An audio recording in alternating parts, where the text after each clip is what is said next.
আসসালামু আলাইকুম everyone, welcome to juice kitchen. আজকে আমার খুবই ফুচকা খেতে ইচ্ছা করছিল, তো ভাবলাম বাসায় বানিয়ে ফেলি এবং রেসিপিটা আপনাদের সাথে শেয়ার করি। তো ফুচকা বানানোর জন্য প্রথমে আমি কিছু ডাবলি ভিজিয়ে রাখবো।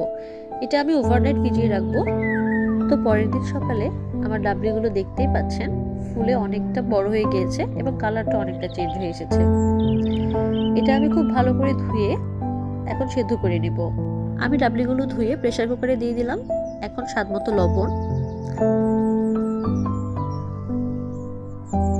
পরিমাণ মতো হলুদ ও কিছুটা মরিচ গুঁড়ো দিয়ে এটাকে সেদ্ধ করে নিব। তো এটা সেদ্ধ হতে থাকুক, আমি এই ফাঁকে তেঁতুলের টকটা রেডি করে নিই। আমি কিছুটা তেঁতুল পানি দিয়ে ভিজিয়ে রাখবো 10 মিনিট, যাতে এটা নরম হয়ে আসে।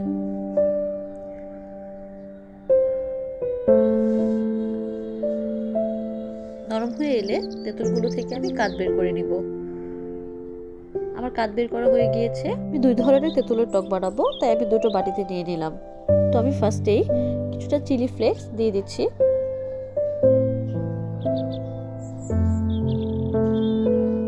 এবার কিছুটা পেঁয়াজ দিয়ে দিলাম।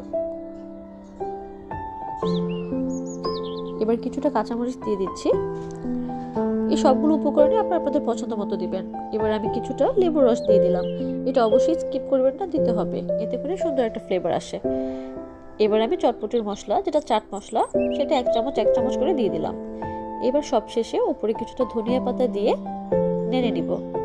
মিষ্টি টক বানানোর জন্য আমি একটির মধ্যে 1 চামচ চিনি মিশিয়ে নিব। এই তো আমার টক তৈরি। এদিকে আমার ডাবলিটাও পুরোপুরি তৈরি হয়ে গিয়েছে।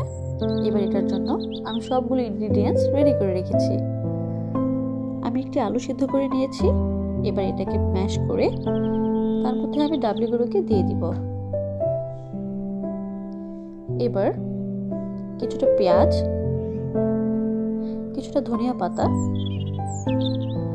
কিছুটা টমেটো, কাঁচামরিচ ও চাট মশলা দিয়ে ভালো করে মিশিয়ে নিব। এই তো আমার ডাবলিটা তৈরি হয়ে গিয়েছে। এবার আমি ফুচকা ভেজে নেব।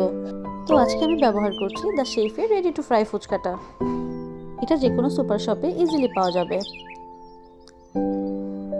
এবার আমি এটা ভাজতে চলে যাব। তো আমি কড়াইতে কিছুটা তেল গরম করে ফুচকাগুলো দিয়ে দিলাম। এবার আমি এটাকে ব্রাউন করে ভেজে নিব। আসলে আজকে আমার হাতে একদমই সময় ছিল না, তাই রেডি ফুচকাটা ইউজ করতে হলো। এই তো ফুচকা ভাজা হয়ে গিয়েছে। এই যে আমি একে একে সবগুলো ফুচকা ভেজে নিয়েছি।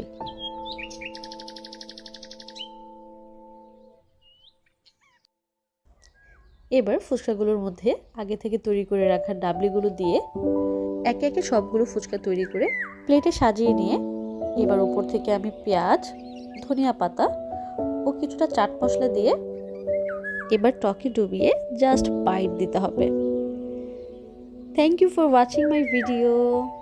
Please to subscribe and keep watching my channel. Ta-ta!